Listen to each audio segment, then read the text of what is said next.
Hello everyone.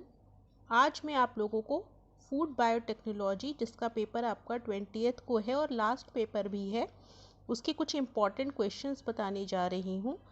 इसको अच्छे से पढ़ लीजिएगा क्योंकि कहा भी गया है कि अंत भला तो सब भला। ये पेपर अच्छा हो जाएगा अगर आप लोगों का, तो काफ़ी रिजल्ट भी अच्छा आएगा। आप पॉजिटिव रहेंगे, आप पॉजिटिव सोचेंगे, क्योंकि इसके बाद तो फिर छुट्टियाँ ही होने वाली हैं। तो इतना जो जितने टॉपिक मैंने बताए हैं केवल उतने ही टॉपिक पढ़ के जाइएगा, उससे आपको 95% तक पेपर कवर हो जाएगा। ठीक है। और इसमें आप सोच रहे होंगे कि मैंने ज़्यादा ज़्यादा पॉइंट अगर लिख दिए हैं, तो ऐसा नहीं है, क्योंकि देखिए आप लोगों को बी सेक्शन में भी क्वेश्चन आएंगे, सी सेक्शन में भी 2 क्वेश्चन आएंगे। ठीक है, तो इसके हिसाब से आपको कम से कम 4-5 टॉपिक हर एक यूनिट से तो पढ़ के जाना ही पड़ेगा। तो यूनिट 1 में देखिए significance of microbes in food industry, extrinsic and intrinsic parameters, जो कि सबको याद है, इसको अच्छे से एक बार कर लीजिएगा। Unit operations, most important unit operation तो 100% पेपर में आपको रखा हुआ मिलेगा। प्रीबायोटिक एंड प्रोबायोटिक आपका इम्पॉर्टेंट है शॉर्ट आंसर्स के लिए, तो ये शॉर्ट आंसर्स के लिए इसको पढ़ लीजिएगा, लॉन्ग में ये नहीं आएगा। ठीक है। यूनिट 2 में देखिए प्रोडक्शन ऑफ वाइन, बियर, इन सब के बारे में, फर्मेंटेड बीवरेजेस के बारे में कॉमन देख लीजिएगा। उसके बाद जो भी वाइन आ जाए, बियर आ जाए, कुछ भी आ जाए, लिखना वही सब चीज़ें होती हैं कि क्या क्या स्टेप्स होते हैं। फर्मेंटेशन होता है, उसके बाद डिस्टिलेशन, उसके बाद प्यूरिफिकेशन, ये सारी चीज़ें ही आपको लिखना होगा, तो इसके बारे में पढ़ लीजिएगा। उसके बाद मेडिकल फूड्स के बारे में पढ़ लीजिएगा, क्या होते हैं, 2 नंबर में भी आ सकता है ये क्वेश्चन। बीटा ग्लूकन प्रॉब्लम भी 2 नंबर में आ सकता है, लेकिन अगर लॉन्ग में आएगा तो फिर ये बीटा ग्लूकन प्रॉब्लम्स और उसके सॉल्यूशंस भी उसमें साथ में जुड़े हुए होंगे। ठीक है।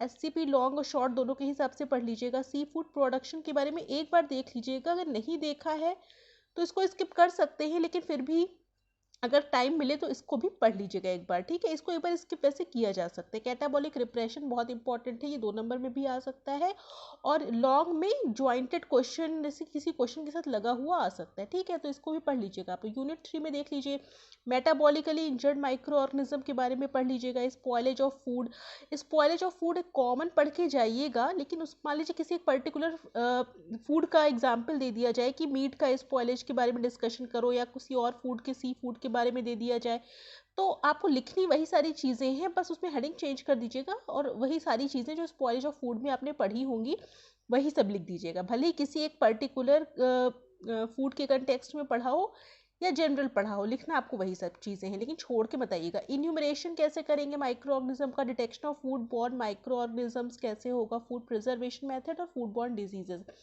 फूड बॉर्न डिजीजेस पढ़ लेंगे आप, तो इसको आप जनरल इंट्रोडक्शन में भी, मतलब कई सारे क्वेश्चन में लिख सकते हैं कि कोई भी चीज़ अगर आ रही है कि फूड प्रिजर्वेशन क्यों करें डिजीजेस से बचने के लिए, तो इसको लिंक कर सकते हैं आप। तो कोई भी क्वेश्चन आप ऐसा मत करिएगा कि कम लिखिएगा या छोड़ के आ जाइएगा, ऐसा नहीं होना चाहिए। इसके बाद देख लीजिए यूनिट 4 में देख लीजिए क्या इंपॉर्टेंट है। Air sampling, manothermosonication, food preservation methods, irradiation and its effect on microorganism, red appetization, radurization, ये सब शॉर्ट आंसर्स में ही आएगा। लॉन्ग में आ भी जाता है तो किसी ना किसी क्वेश्चन के साथ जुड़ा हुआ आएगा। देन आप देखिए यूनिट 5 में HACCP तो 100% पेपर में रखा हुआ है, ये इतना समझ लीजिए, उस हिसाब से पढ़ के जाइएगा, पेपर में ये आया हुआ है। ठीक है, ये सोच के पढ़ के जाइएगा, तो ये तो 100% है। और इसके बाद ऑप्शंस में जो चीज़ें आ सकती हैं उसको देख लीजिए। फीकल इंडिकेटर ऑर्गेनिजम्स के बारे में आ सकता है। ठीक है, इसके बारे में 2 मार्क्स में भी पूछा जा सकता है। Indicators of food microbial quality, food borne intoxication, mycotoxin, इन सब चीज़ों के बारे में पढ़ लीजिएगा। वैसे मेरी कोशिश रहेगी कि कल तक मैं कुछ वीडियोस आपको भेज दूँ शॉर्ट आंसर्स की ही, जो टॉपिक क्लियर नहीं है उसमें लॉन्ग में उसमें कैसे कन्वर्जन कर सकते हैं उसको, इसके बारे में भी कुछ बताने की कोशिश करूँगी। 100% श्योर नहीं है, लेकिन कल रात तक मैं वीडियो डालने की कोशिश करूँगी, उसको एक बार ज़रूर देख के जाइएगा, क्योंकि परसों आपको जाना है, दिन भर का टाइम तो रहेगा, आप 2 बजे से पेपर देते हैं, तो सुबह भी एक बार उसको पढ़ सकते हैं।